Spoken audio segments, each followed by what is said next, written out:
Olá, pessoal. Eu sou o professor Vanderlei e nós vamos falar hoje sobre as estruturas de controle na aula aqui da disciplina de métodos computacionais. Então, a gente precisa entender, primeiramente, né, quais os tipos de estruturas que a gente tem.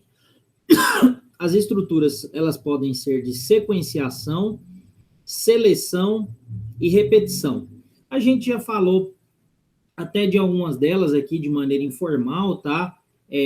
Porém, agora nós vamos fazer a explicação mais ponderada sobre as mesmas, né? Lembrando que isso aqui é só a caráter de revisão, que vocês já viram isso lá no cálculo numérico, né? Então, olha só, as estruturas de sequenciação ou estrutura sequencial, ela é a estrutura mais simples que existe dentro de um algoritmo, né? É onde você vai montando uma linha de instruções de cima para baixo e da esquerda para a direita, né? Esse algoritmo ele vai executando aí, lembrando que o Python ele tem que respeitar uma indentação, né? Vocês vão ver que à medida que vocês vão aprimorando outras linguagens, né? Vocês vão ver que a gente vai utilizar chaves para abrir ou fechar um trecho de código, né? Aqui no Python não, aqui no Python nós vamos usar o recurso da indentação, tá? Então, é mais ou menos dessa maneira aí que o fluxo do algoritmo vai acontecer. Então, aqui eu estou colocando um exemplo para vocês, né? Estou atribuindo três variáveis, H, J e X, valores de 50, 25 e 35, atribuo esses valores a ela e calculo a média, né? Então, aqui faço a atribuição através do igual, né? A partir dessa atribuição aqui, calculo a média para três valores e printo esse valor da média, usando essa função print aqui do Python. Tá vendo que aqui, pessoal, várias casas decimais, né? Vocês vão aprender com o tempo aí como que você pode controlar esse tipo de coisa aí, tá bom? Esse tipo de situação, para ficar mais elegante seu algoritmo. Então, a primeira estrutura mais robusta que a gente vê aqui é a estrutura de seleção. O que é a estrutura de seleção? Você está percorrendo um fluxo de código lá e no meio daquele fluxo de código, se a gente lembrar do fluxograma, vai ter um losango lá, né? Ou eu vou para um lugar, ou eu vou para o outro, né? Direita ou esquerda, sim ou não, né? Então, isso aqui a gente vai chamar de estrutura de seleção. A estrutura de seleção, basicamente, ela vai ser dada por dois comandos, o case e o if. Aqui, pessoal, na disciplina a gente não faz uso do case, tá? Eu prefiro utilizar o if aí, beleza? E é esse if que eu vou mostrar para vocês. Lembrando, tá? Que as estruturas de seleções, elas podem apresentar a característica de ser simples ou ser composta, né? Basicamente, quando a gente fala de uma estrutura composta, o que acontece? Ela vai aumentando, né? Ela vai colocando um if dentro do outro, né? Uma estrutura de seleção dentro da outra, né? Então, aqui está um exemplo utilizando a linguagem Python, né? Aqui a gente esquece que tem um trecho de código para cima, né? É só para exemplificar mesmo a situação, né? If uma variável var1 maior que um valor. Aqui eu coloco entre parênteses, pessoal, pela seguinte situação, porque às vezes você pode usar uma estrutura maior, como era aquela do exemplo anterior do class, da viga protendida lá, então vocês podem ter que usar uma estrutura maior, então eu já deixo o parênteses aqui. Indispensável na linguagem Python, o dois pontos, é o marcador, né? Esse aqui é o marcador que o if está no fim aqui, né? Você acabou de dar suas condicionantes. Então, aqui vem, ó, tá vendo? If, e aqui você tá vendo, pessoal, que eu já deixo um espaço, né? Ó, essa aqui é a indentação, tá bom? Ou seja, o algoritmo sabe que dentro desse if é a partir daqui que a estrutura começa a ter a sua segunda parte de código, tá indentado, né? Então, olha só. Aqui no caso, se var maior que 50, A igual a B mais 80. Beleza? Então, ele vai executar esse comando se isso aqui for verdadeiro. Isso aqui caracteriza uma estrutura de seleção simples. Aqui a gente coloca uma estrutura composta, tá? Ou seja, composta de quê? Do if e do else, né? Que em português é o se não, né? Então, aqui é uma estrutura bastante interessante para fazer códigos aí, né? Vocês vão ver que vocês vão se deparar com esse tipo de condição a todo momento, né, para fazer os algoritmos aí, seja qualquer área, tá bom? E aqui uma seleção composta encadeada, tá vendo? Eu coloco um if dentro de outro if, tá bom?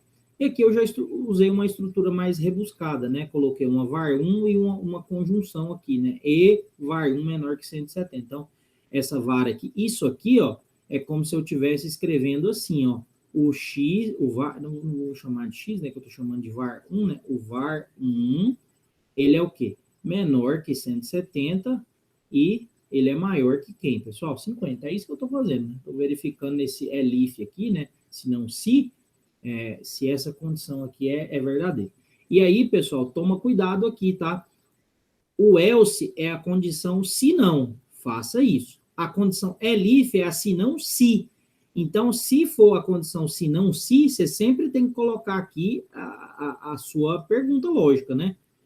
Beleza? Sempre aqui tem que ter a avaliação lógica, se for o se não se, beleza? Ok? E lembra-se aqui do 2 pontos, né? Tá vendo aqui, ó? 2 pontos em todas as condições que eu estou colocando, ok? Então, a outra estrutura que a gente tem é a estrutura para criar, diminuir tamanho de código, que é a estrutura de repetição, né? Para que serve essa estrutura de repetição? Ela cria um bloco de código que a gente sabe que dentro daquele trecho a mesma operação ela vai ser repetida por várias vezes. Você tem que percorrer, por exemplo, uma leitura de arquivo, ou, por exemplo, fazer um somatório, né, que é até o exemplo que eu dou aqui, né? Imagina que você quer fazer o somatório de todas as notas dos alunos, né? De 20 alunos. Você ou digita as 20 notas, ou lê essas 20 notas, né? É um processo que vai ser repetido, né? No final você calcula, por exemplo, a média, né? Então, essas instruções for ou while aqui, que são as estruturas de repetição, elas são bastante interessantes para quando você tem que repetir trechos de código.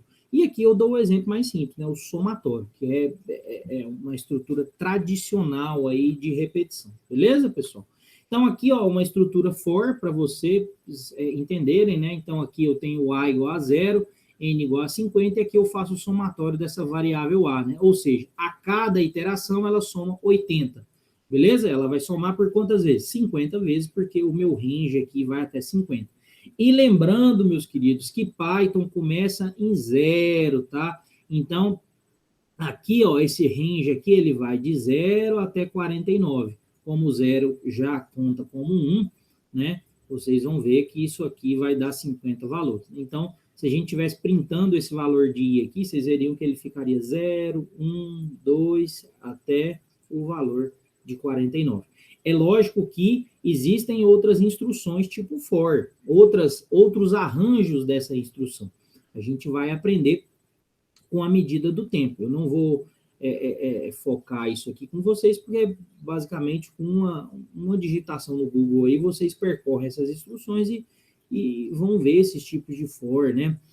O Python, ele é muito alto nível, né? A linguagem é muito próxima do que o humano conhece, né? Como o humano se comunica. Então, vocês vão ver que tem várias instruções bastante interessantes aí para ler arquivo de entrada, escrever em arquivo, né? Percorrer vetores, é bastante interessante, tá? Eu recomendo aqui, como você, na hora que vocês chegarem na parte de estruturas homogêneas, vocês vê o comando enumerate do for. Enumerate, né? Se fosse escrever em português. Aqui minha caneta não está tão boa, pessoal. Mas é enumerate. Vocês vão ver, é uma estrutura extremamente interessante para percorrer vetor e matriz, por exemplo. Aqui eu tenho a outra instrução, que é o while, né?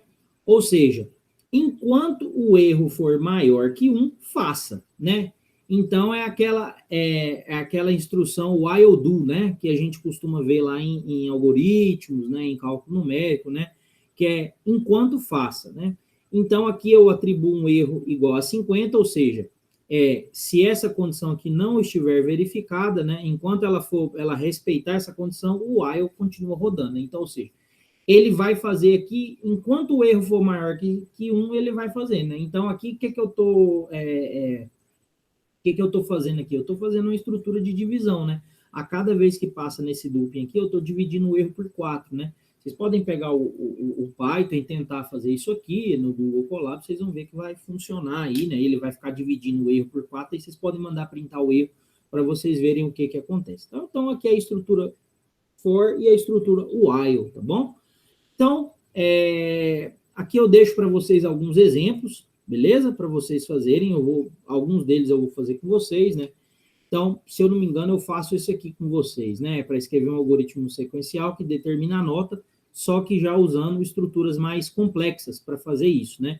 E aqui eu deixei um exercíciozinho de construção civil básica, né? Onde você vai dar um conjunto de valores aí e calcular o quê? Calcular a quantidade de insumos, né? Não, na verdade, esse aqui é o exemplo até que eu fiz antes, né? Na estrutura sequencial, esse aqui já está até pronto, né, pessoal? Esse exercício 1 aqui, né? Porque eu peguei a aula lá de estrutura sequencial e puxei ela aqui, o exemplo aqui para antes, né? Para vocês terem já o conhecimento da linguagem Python, né? Então, fica aí para casa para fazer esse 1.2 aí, beleza, pessoal? Aqui a gente tem um algoritmo que recebe a idade para vocês classificarem, eu acho que é esse aqui que a gente faz, né? E aqui o exercício para vocês, dada 3 coordenadas, né?